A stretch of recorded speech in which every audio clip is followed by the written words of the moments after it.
The chair recognizes the gentleman from California, Mr. LaMalfa, for 5 minutes. Thank you, Mr. Speaker. Well, there's been a lot of talk about energy and energy costs in this country, and of course my home state of California, where you can easily find fuel over $6 a gallon. So let me translate this conversation into what it means for farmers and what farmers mean for food supply.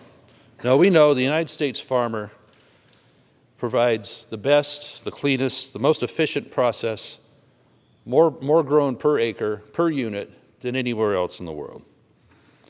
So it's amazing to me, just a few days ago, President Biden announced that we're going to have food shortages in the world and even here. We're already seeing the empty shelves. We're already seeing the high prices, supply and demand for everything. So in the United States of America, food shortages makes me ask, what are our priorities as a country, as a government, here or my home state government of California?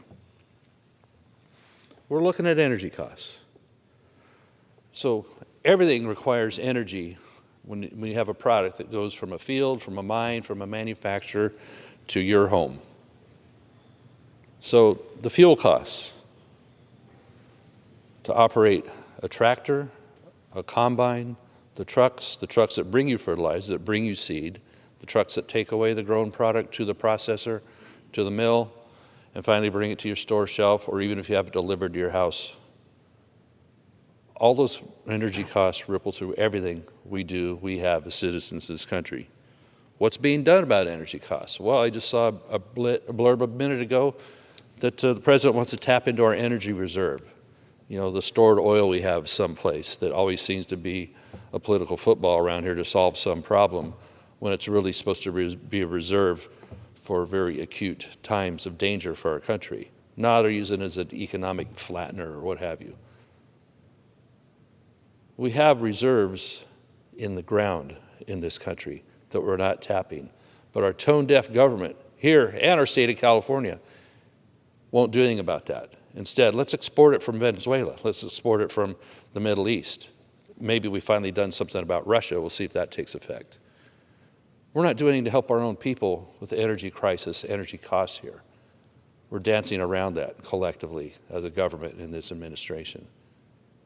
Why? What is our priority?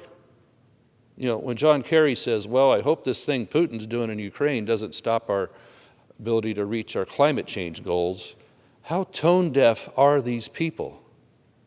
Are you kidding me? So we're going to continue to enjoy even emptier shelves for food, tires, everything else, because of high energy costs and a government in Washington and in Sacramento unwilling to do anything about it other than half measures or zero measures. So what's this do to our food supply, as we talked about? My home state of California,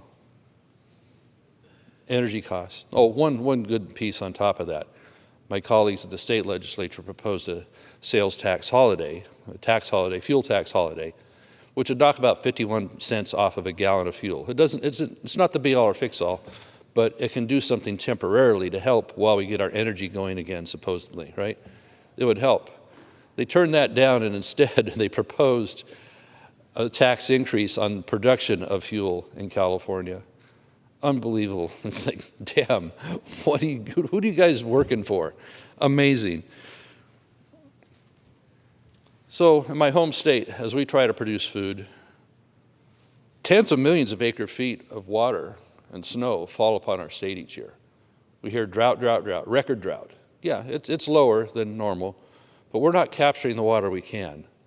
We could raise Shasta Dam, a federal project which federal dollars were put towards. We could build Sites Reservoir in Northern California and add 1.5 million acre feet of stored water.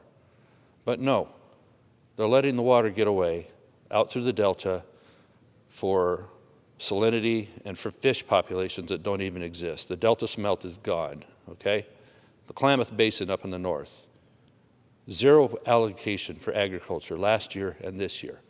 Statewide, we're looking at probably 70% of irrigated acres by the time it's all added up are going to be idled this year.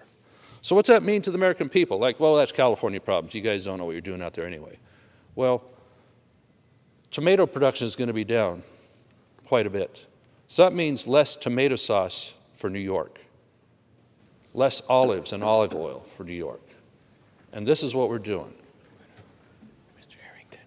Our food production, fertilizer costs are going to drive Gentleman's costs even time's more. expired. And we will not be farming in California much longer. I yield back. Gentleman yields.